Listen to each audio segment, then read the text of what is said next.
اسلام کی تعلیم بڑی متوازن ہے. ایک طرف سوال کی مذمت ہے، مت اپنا دستے سوال دراز کرو کسی کے سامنے.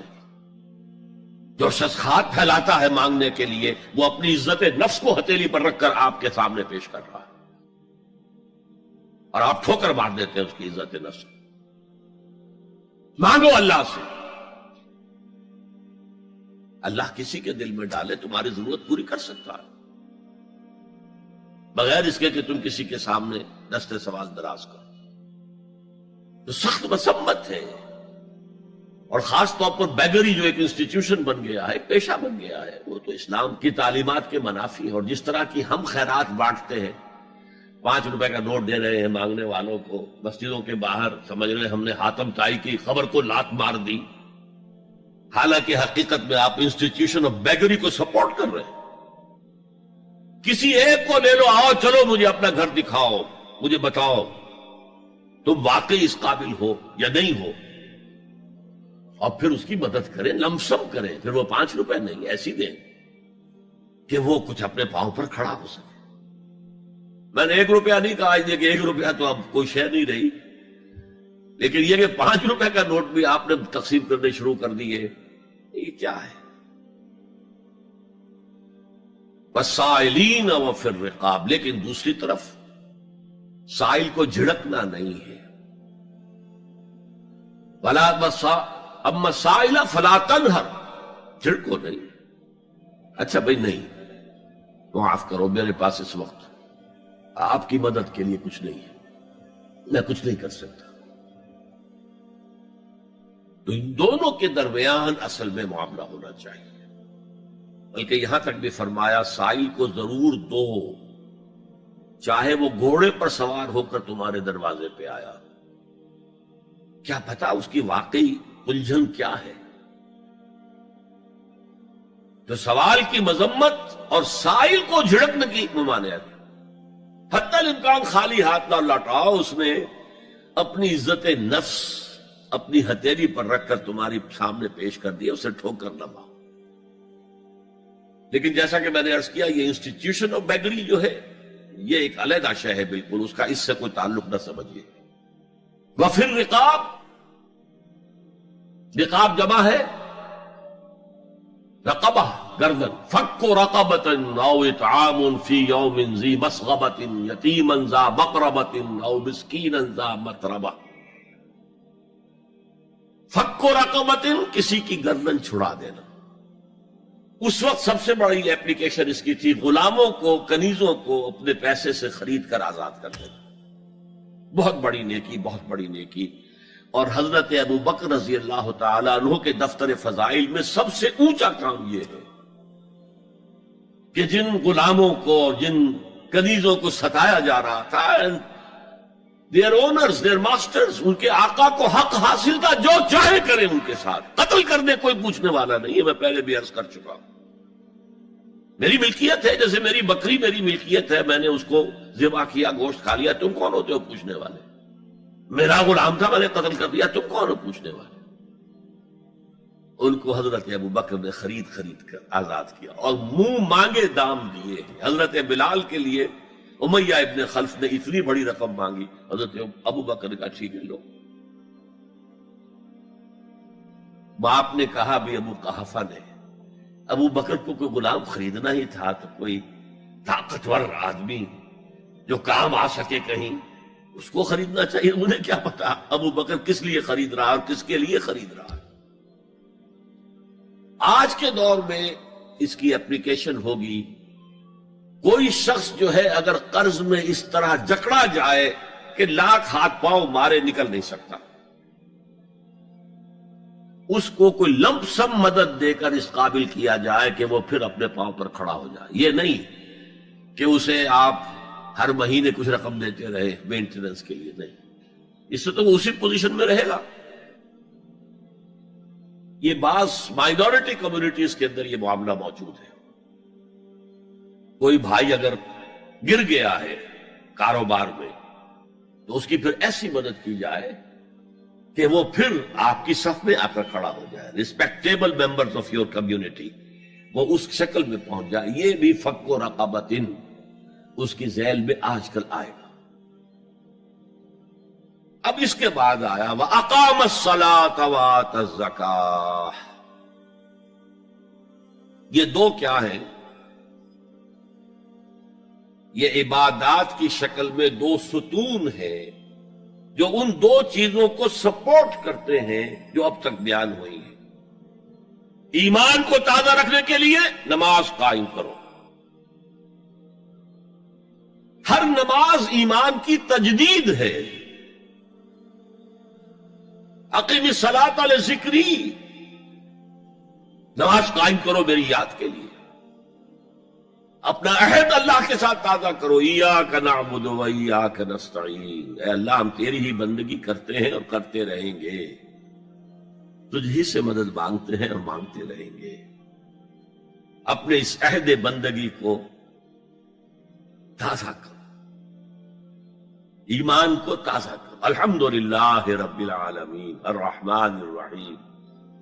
ایمان باللہ تازہ ہوا نا. مالک یوم الدین، ایمان بالآخرہ تازہ ہو گیا نا. یہ ہے ایمان کو قائم رکھنے کے لیے، نیکی کی اس روح کو برقرار رکھنے کے لیے اللہ تعالی کی طرف سے یہ ستون ہے. الصلاۃ عماد الدین، دین کا ستون ہے یہ نماز. اس بحث میں اس کا مقصد کیا ہے وہ میں نے بیان کر دیا. بعد میں کیوں آ رہا ہے؟ یعنی کہ اصل شے ہے ایمان، اور ایمان کو سپورٹ کرنے والا ستون ہے نماز. عملی نیکی میں اصل شے ہے ہمدردی، ہمدردی میں مال خرچ کرنا، اور اس کے لیے ستون ہے زکوٰۃ.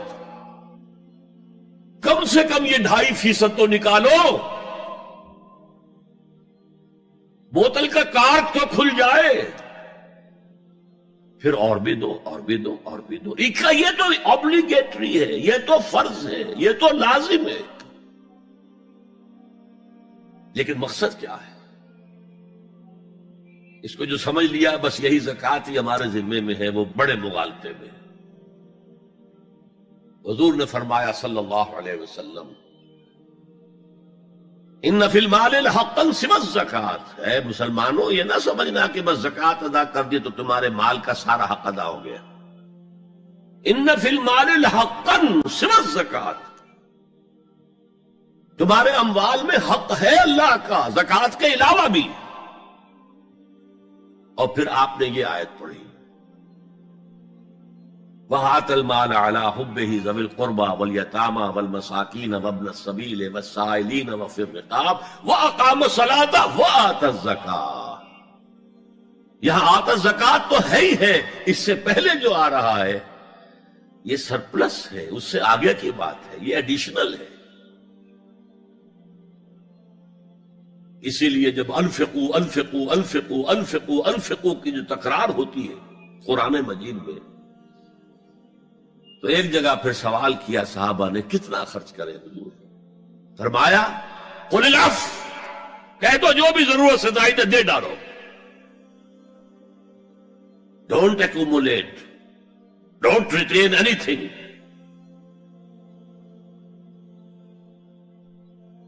ایک بات آپ سے کہوں، آپ کچھ چونک جائیں گے. حضور نے کبھی زکوٰۃ دی؟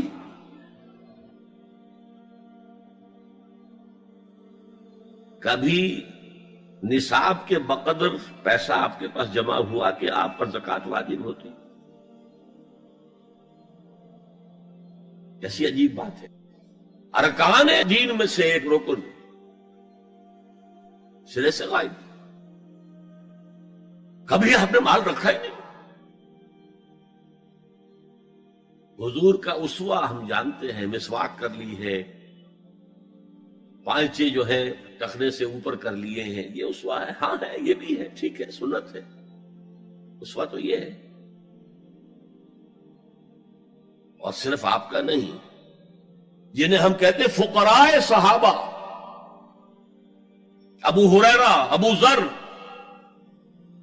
سلمان فارسی، علی رضی اللہ تعالی عنہ اجمعین، یہ فقراء صحابہ میں سے تھے. کبھی کچھ نہیں رکھا اپنے پاس.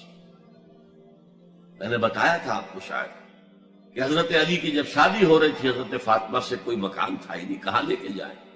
ایک انصاری نے ایک حجرہ دیا ہے اپنے مکان کا، اس میں حضرت فاطمہ ودا ہو کر گئی. He didn't have any home. ابو ذر وہ تو دوسری انتہا کو چلے گئے تھے. قانون یہی ہے، حلال سے کماؤ، اگر ایک حد سے آگے بڑھ جائے تو زکات دے دو، باقی تمہارے اختیار میں ہے، دینا چاہو دو، نہ دینا چاہو رکھو اپنے پاس. قانون اس سے زیادہ آپ کو پابند نہیں کرے گا. کبھی بھی آپ نے جبر نہیں کیا، ایمرجنسی میں بھی جبر نہیں کیا. ایک واقعہ آتا ہے کہ حضور کو کئی وقت کا فاقہ تھا. تھوڑی دیر کے بعد حضرت ابو بکر آئے، آپ نے چہرے سے پہچان لیا کہ فاقے سے. پھر حضرت عمر آئے، پہچان لیا کہ فاقے سے. شاید حضور خود اپنے لیے نہ اٹھتے نہ جاتے، اپنے دونوں ساتھیوں کو لے کر ایک انصاری کے باغ میں پہنچ گئے. انصاری کی عید ہو گئی، فوراً لا کر اس نے کچھ کھجوریں کچھ انگوروں کے گوشے رکھے. اس کے بعد وہ دوڑا چھری لے کر کسی جانور کو ذبح کرنے کے لیے. یہ ساری تفصیلیں میں کیا بتا رہا ہوں. مال یہ نہیں تھا کہ مدینے میں سبھی فاقے سے تھے، موجود تھے جن کے پاس مال تھا، لیکن جبرن آپ نے کسی سے کچھ نہیں لیا. جب وہ چھری لے کر چلا، فرمایا دیکھنا کسی دودھ والے جانور کو نہ ذبح کرنا. بہرحال کچھ دیر کے بعد وہ گوشت پکا کر لایا، روٹیاں رکھی. اس کے بعد حضور نے ایک روٹی پر چند بوٹیاں رکھ کر کہا یہ عائشہ کو دے آؤ، اسے بھی کئی وقت کا فاقہ ہے. اور پھر حضرت عمر کی طرف رخ کر کے کہا عمر یہ ہے وہ نعمتیں جس کا حساب دینا پڑے گا اللہ کے ہاں. وَأَمَّا بِنِعْمَةِ رَبِّكَ فَحَدِّثْ، اور یہ جو فرمایا گیا أَلْهَاكُمُ التَّكَاثُرُ میں نعمتوں کا حساب لیا جائے. وَلَتُسْأَلُنَّ يَوْمَئِذٍ عَنِ النَّعِيمِ، فرمایا یہ نعمتیں ہیں. یہ ہے اصل میں انفاق کا معاملہ. آپ کے اس پر چھوڑ دیا گیا ہے. جتنا بھی آپ میں جذبہ ہے، جتنا بھی آخرت کا یقین ہے، اتنا ہی آپ پسند کریں گے کہ آخرت کے بینک میں جمع کرائیں، یہاں کے بینکوں میں کیوں جمع کرائیں. یہاں کتنا دے دیں گے آپ کو؟ 10%، 20%. وہاں 700% ملتا ہے. 700% نہیں، 7,000، 700 گنا. Why to keep it in these banks؟ حضرت مسیح کا جو پہاڑی کا واس بہت مشہور ہے، سرمن آف دا ماؤنٹ، بڑے پیارے الفاظ ہیں. میں آپ سے اپنا تاثر عرض کیے بغیر نہیں رہ سکتا. جہاں تک مواعظ کا تعلق ہے، جو حضرت مسیح کے مواعظ آئے ہیں ان سے اونچے واعظ کوئی ممکن نہیں. اسی میں یہ جملہ بھی ہے، دیکھو اپنا مال زمین پر جمع نہ کرو. جہاں چوری بھی ہوتی ہے ڈاکہ بھی پڑتا ہے، کیڑا بھی خراب کرتا ہے.